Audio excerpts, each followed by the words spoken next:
Assalamualaikum warahmatullahi wabarakatuh. Teman-teman Baraya Bonsai di mana saja berada, selamat malam, selamat beristirahat.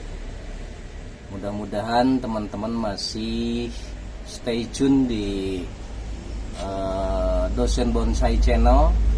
Yang kali ini di samping saya ini ada pohon sisir. Pohon sisir ini seperti yang teman-teman ketahui bahwa cabang-cabang atau ranting-ranting dari pohon sisir ini sebetulnya sulit untuk cepat besarnya. Nah, karena sulit percepatan besar cabang dan rantingnya itu, kecuali di ground mungkin, itu pun kalau di ground untuk mendapatkan kebesaran cabang sebesar rokok saja itu panjangnya sampai kemana ya. Nah, apalagi kalau di dalam pot seperti ini, bisa dibayangkan untuk mendapatkan komposisi cabang sebesar rokok itu butuh waktu berapa tahun ya. Nah, untuk memprogram bonsai sisir ini, saya ingin menyampaikan ke Baraya Bonsai semua bahwa proses saya memprogram bonsai ini, saya selalu melakukan dengan metode cutting saja, tidak saya los sampai panjang. Yang pertama, pohonnya ini berduri. Yang keduanya memang sangat lamban sekali untuk mendapatkan besarnya cabang dan ranting pohon sisir ini. Jadi saya program di pot dengan pola dan metode pemrograman melalui metode cutting ini tentu pasti berdampak pada akan sangat lambat sekali untuk mendapatkan pembesaran cabang dan rantingnya. Itu yang pertama. Yang keduanya, ada sisi keuntungan ketika memprogram melalui metode cutting pada pohon sisir ini. Biasanya kalau pohon sisir kalau sudah tua atau agak tua ya, ketika dipotong itu sangat sulit sekali untuk bertumbuhnya tunas di potongan yang telah kita potong itu. Berbeda dengan ketika kita memotong pada ranting-ranting yang masih muda atau menjelang ke proses tua, itu si cabang dan ranting itu cepat sekali tumbuh tunasnya itu. Nah, jadi kemanfaat atau keuntungan kita melakukan pemrograman bonsai sisir pada metode cutting ini itu mempercepat pertumbuhan tunas, nanti akan kerapatan ranting dan anak ranting serta cucu rantingnya itu akan cepat bertambah, walaupun kelemahannya itu pada keseimbangan antara batang, cabang dan ranting itu pasti akan lambat untuk mendapatkan keseimbangan. Itu pasti proses dengan waktu. Jadi walaupun kita potong dan memakan waktu, tapi keseimbangan tetap akan sampai, hanya pasti akan lambat gitu teman-teman.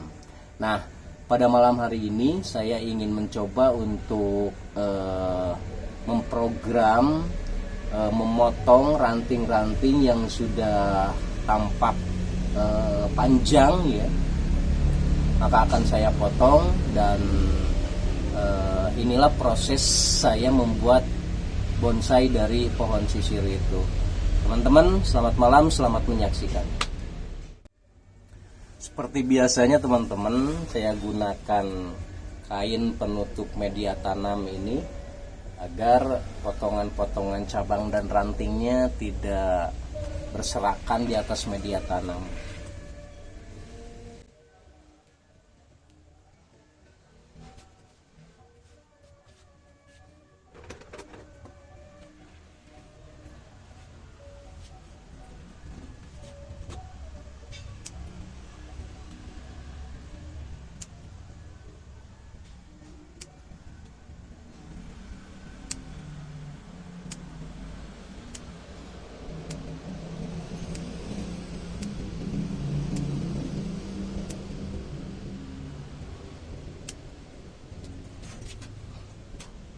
Tanpa harus pruning dulu teman-teman.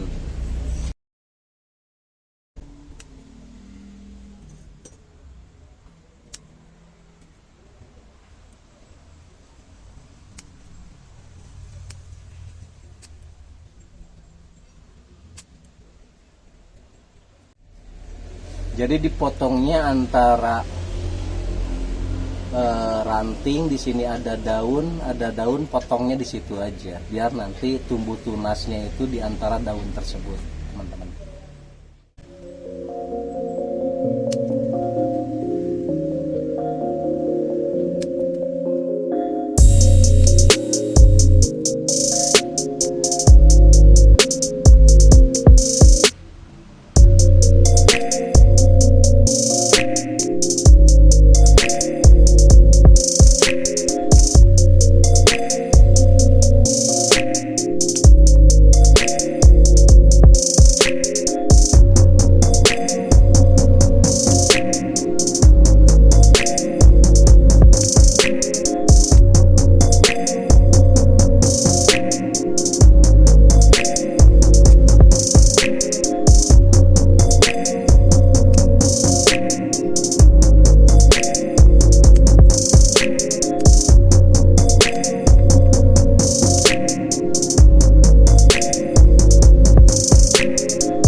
Nah ini teman-teman, proses cuttingnya sudah saya lakukan. Jadi hanya memotong ranting-rantingnya saja sesuai dengan ruang dimensi yang memang sejak awal ketika memprogram membuat dasar di awal itu sudah saya arahkan. Konsep untuk membuat bonsainya dari sejak awal sudah saya buat ini pohon ini.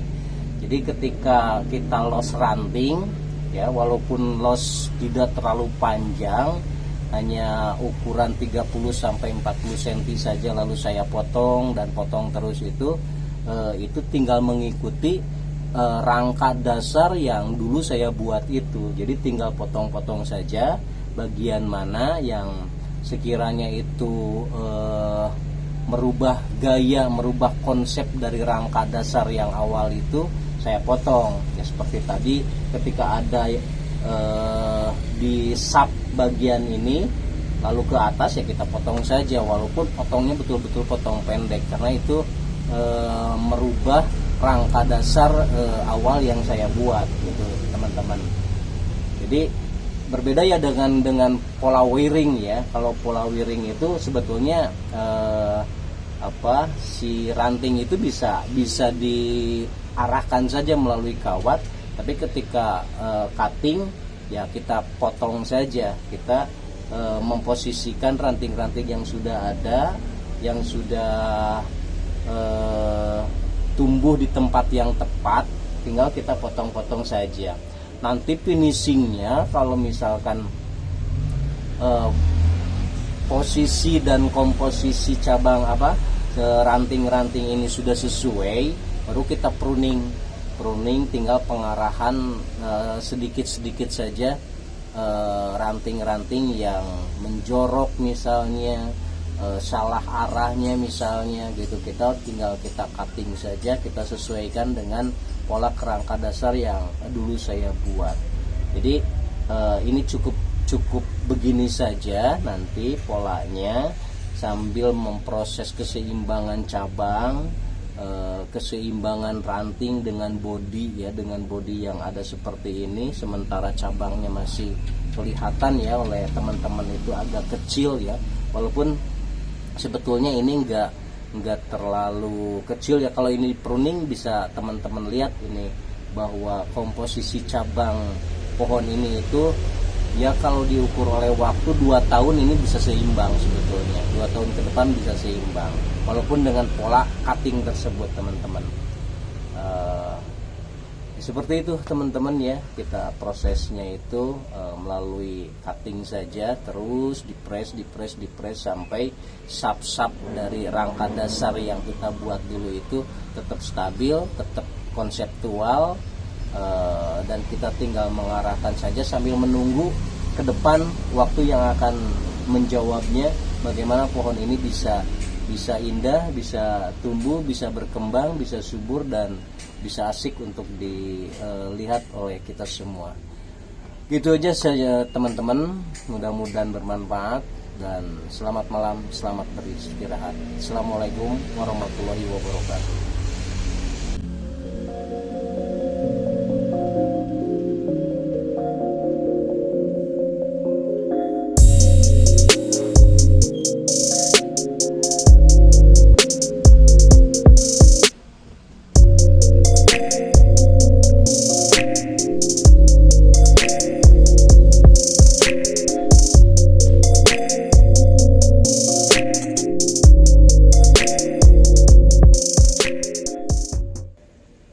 Kurang panjang nanti teman-teman, kita panjangin ke sini, ini agak bawah dan ini agak panjang ke sini, jadi nanti kita seperti ini juga akan dipanjangin nanti, jadi kita bermain di sayap teman-teman.